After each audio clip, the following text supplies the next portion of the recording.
ഈശോ മിശിഹായിക്ക് സ്തുതിയായിരിക്കട്ടെ. ഈശോയിൽ ഏറ്റവും സ്നേഹം നിറഞ്ഞ സഹോദരങ്ങളെ, ആരാധനക്രമ വത്സരത്തിൻ്റെ പുതിയ ഒരു വർഷത്തിലേക്ക് നമ്മൾ കടക്കുകയാണ്. അതോടൊപ്പം മംഗളവാർത്ത കാലത്തിൻ്റെ പുതിയ കാലവും ഇന്ന് ആരംഭിക്കുന്നു. നമുക്ക് ഇന്ന് മുതലൊരു പുതിയ ആത്മീയ യാത്ര തുടങ്ങുമ്പോൾ ഈശോയോടൊപ്പം ഓരോ ദിവസവും യാത്ര ചെയ്യാനായി പരിശ്രമിക്കാം.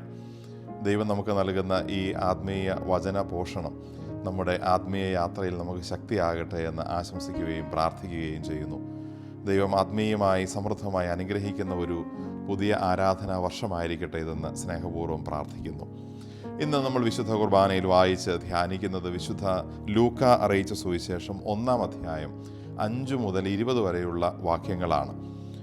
ഈശോയുടെ മുന്നോടിയായി വന്ന സ്നാപക യോഹന്നാൻ്റെ ജനനത്തെക്കുറിച്ച് അവൻ്റെ പിതാവായ സഖറിയായിക്ക് അറിയിപ്പ് നൽകുന്നതും സഖറിയായെയും എലിസബത്തിനെയും കുറിച്ചുള്ള ഭാഗങ്ങളുമാണ് നമ്മുടെ ഇന്നത്തെ സുവിശേഷ ധ്യാന വിഷയം.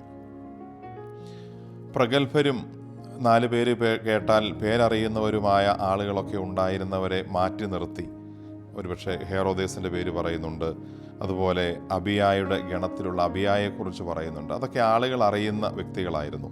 പക്ഷെ അവരെയൊക്കെ മാറ്റി നിർത്തി അതുവരെ ആരും കാര്യമായി ശ്രദ്ധിക്കാതിരുന്ന, പരിഗണിക്കാതിരുന്ന പാവപ്പെട്ട വൃദ്ധരായ 2 പേരിലേക്ക് ദൈവത്തിൻ്റെ പദ്ധതി വന്നെത്തുന്നതാണ് നമ്മൾ ഇന്നത്തെ സുവിശേഷത്തിൽ വായിക്കുന്നത്.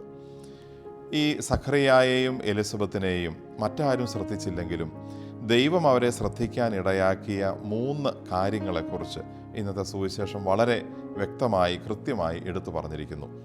സഖറിയായുടെയും എലിസബത്തിൻ്റെയും പേര് പറഞ്ഞതിന് ശേഷം ഉടനെ തന്നെ അവരെങ്ങനെ ജീവിച്ചിരുന്നവരായിരുന്നു, എങ്ങനെയുള്ള ആളുകളായിരുന്നു എന്ന് പറയുന്നു. അത് 3 കാര്യങ്ങളിൽ സുവിശേഷം എടുത്തു കാണിക്കുന്നു. ആ 3 കാര്യങ്ങൾ 3 തരം ബന്ധങ്ങളെക്കുറിച്ചുള്ള സൂചനകൾ കൂടി നൽകുന്നതാണ്. അവരെങ്ങനെ ദൈവത്തിന് പ്രീതികരമായി ജീവിച്ചു എന്നുള്ളത് ഈ 3 കാര്യങ്ങളിൽ നിന്ന് വ്യക്തമാണ്. ഒന്നാമത്തേത് അവരെക്കുറിച്ച് പറയുന്നത് അവർ ദൈവത്തിൻ്റെ മുമ്പിൽ നീതിനിഷ്ഠരായിരുന്നു എന്നാണ്.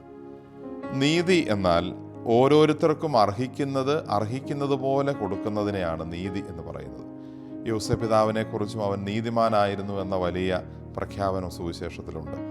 ഇവിടെ സഖറിയായെയും എലിസബത്തിനെയും കുറിച്ചും പറയുന്നവർ നീതിനിഷ്ഠരായി, നീതി നിഷ്ഠയോടെ അനുഷ്ഠിച്ച് ജീവിച്ചിരുന്ന വ്യക്തികളായിരുന്നു എന്നുള്ളതാണ്. എന്താണ് ഓരോരുത്തർക്കും കൊടുക്കേണ്ട അർഹമായ പങ്ക്?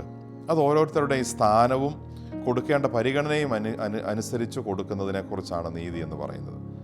സഖറിയായും എലിസബത്തും ഏറ്റവും പ്രധാനമായി ദൈവത്തെ അവരുടെ ജീവിതത്തിൽ കണ്ടു. പിന്നെ ഒരുപക്ഷെ കുടുംബാംഗങ്ങൾ, മറ്റു മനുഷ്യർ, അയൽക്കാർ, അത് കഴിഞ്ഞായിരിക്കാം ഒരുപക്ഷെ അവരുടെ ജീവിതത്തിൽ വസ്തുക്കൾക്കും സ്ഥാനമാനങ്ങൾക്കും ഒക്കെ സ്ഥാനമുണ്ടായിരുന്നത്. അവർ പണത്തെ മുന്നിൽ കണ്ട് ജീവിച്ചവരോ വലിയ പേരും സ്ഥാനമാനവും കിട്ടാൻ ആഗ്രഹിച്ച് ജീവിച്ചവരോ ഒന്നുമല്ല. ദൈവത്തിൻ്റെ മുമ്പിൽ വളരെ എളിമയോടെ ശുശ്രൂഷ നടത്തുന്നതിൽ സന്തോഷചിത്തരായി സന്നദ്ധരായി ഉണ്ടായിരുന്നവരാണ്. അതുകൊണ്ടാണ് സഖറിയായിക്ക് ദൈവസന്നിധിയിൽ ധൂപമർപ്പിക്കാനുള്ള കുറി വീണപ്പോൾ അദ്ദേഹം അത് സന്തോഷത്തോടെ ഏറ്റെടുത്ത് ചെയ്യുന്നത്. അദ്ദേഹം നീതിനിഷ്ഠയോടെ ജീവിച്ച വ്യക്തിയായിരുന്നു. ഓരോരുത്തർക്കും അർഹിക്കുന്നത് കൊടുത്തു. നമുക്ക് ദൈവം നമ്മളിൽ പ്രസാദിക്കാനായി ഒന്നാമത് വേണ്ട കാര്യം ഈ നീതിയുടെ ചിന്തയാണ്. ഓരോരുത്തർക്കും അർഹിക്കുന്ന സ്ഥാനമാണോ കൊടുക്കുന്നത്? ഒരുപക്ഷെ നമ്മുടെ കുടുംബാംഗങ്ങൾക്കോ പണത്തിനോ സമ്പത്തിനോ സ്ഥാനമാനങ്ങൾക്കോ ഒക്കെ ദൈവത്തെക്കാൾ പ്രാധാന്യം കൊടുക്കുന്നെങ്കിൽ നമ്മൾ നീതിനിഷ്ഠരല്ല എന്ന് അതിൻ്റെ സാരം. രണ്ടാമത്തെ കാര്യം അവരെക്കുറിച്ച് പറയുന്നത് 2 കാര്യങ്ങൾ ഒരുമിച്ചാണ്. അവർ കർത്താവിൻ്റെ കൽപ്പനകളും പ്രമാണങ്ങളും കുറ്റമറ്റ വിധം അനുഷ്ഠിച്ചു വരുന്നവരായിരുന്നു. എന്താണ് കൽപ്പനകൾ? കൽപ്പനകൾ എന്നുള്ളത് ദൈവം മനുഷ്യന് മറ്റുള്ളവരുമായി ബന്ധപ്പെടുമ്പോൾ ഉണ്ടാവേണ്ട, മനസ്സിൽ സൂക്ഷിക്കേണ്ട കാര്യങ്ങളായി നൽകിയിരുന്നവയാണ്. അത് കർത്താവിൻ്റെ കൽപ്പനകൾ അവർ കുറ്റമറ്റ വിധം അനുസരിച്ചിരുന്നു. മറ്റുള്ളവരോടുള്ള ഇടപെടലിൽ ഞാൻ സൂക്ഷിക്കേണ്ട കാര്യങ്ങളാണ്. ഈശോ തന്നെ പറഞ്ഞല്ലോ, ഇതാണ് ഞാൻ നിങ്ങൾക്ക് നൽകുന്ന കൽപ്പന, നിങ്ങൾ പരസ്പരം സ്നേഹിക്കുവിൻ. മറ്റുള്ളവരോടുള്ള ബന്ധത്തിൽ ആണ് കൽപ്പനകളുടെ പ്രാധാന്യം കണ്ട് ദൈവം നൽകിയിരിക്കുന്നത്. 10 കൽപ്പനകളിൽ 5 മുതൽ 10 വരെയുള്ള കൽപ്പനകൾ മുഴുവൻ അത് മറ്റുള്ളവരോടുള്ള ബന്ധത്തെ സൂചിപ്പിക്കുന്ന കാര്യങ്ങളാണ് നൽകിയിരിക്കുന്നത്. മൂന്നാമത്തെ കാര്യം, കർത്താവിൻ്റെ പ്രമാണങ്ങൾ അവർ കുറ്റമറ്റ വിധം അനുഷ്ഠിച്ചിരുന്നവരായിരുന്നു. പ്രമാണങ്ങൾ എന്നുള്ളത് ഞാൻ എന്നിൽ തന്നെ സൂക്ഷിക്കേണ്ടതും എന്നെ തന്നെ ക്രമപ്പെടുത്തേണ്ടതിനുമായി ദൈവം നൽകിയിരിക്കുന്ന നിയമങ്ങളാണ്. അതാണ് പ്രമാണങ്ങൾ എന്ന് പറയുന്നത്. പഴയ നിയമത്തിൽ നമ്മൾ വായിക്കുന്നുണ്ടല്ലോ, ന്യായ പ്രമാണം നിൻ്റെ അധരത്തിലും ഹൃദയത്തിലും സൂക്ഷിക്കണം. ദൈവത്തിൻ്റെ പ്രിയപ്പെട്ട മക്കളായി വളരുന്നതിന് നമ്മളോട് തന്നെ നമ്മൾ കാണിക്കേണ്ട ആ കർക്കശ സ്വഭാവത്തിൻ്റെ പേരാണ് ഒരുപക്ഷെ പ്രമാണം എന്ന കാര്യം കൊണ്ട് നൽകിയിരിക്കുന്നത്. ചുരുക്കി പറഞ്ഞാൽ ദൈവത്തോടും സഹോദരങ്ങളോടും എന്നോട് തന്നെയും നമ്മൾ വേണ്ട രീതിയിൽ നീതി പുലർത്തി ജീവിച്ചാൽ അല്പം താമസിച്ചാലും ദൈവം തീരുമാനിക്കുന്ന ഒരു സമയത്ത് നമ്മൾ പ്രതീക്ഷിക്കുന്നതിനേക്കാൾ വലിയ അനുഗ്രഹം ദൈവം നമുക്ക് നൽകും. സഖറിയായുടെയും എലിസബത്തിൻ്റെയും ജീവിതത്തിൻ്റെ സൂചന അതാണ്. അവർ വൃദ്ധരായിരുന്നു, എലിസബത്ത് പ്രായം കവിഞ്ഞ ആളായിരുന്നു ഒരു കുഞ്ഞുണ്ടാകുന്നതുമായി സംബന്ധിച്ച്.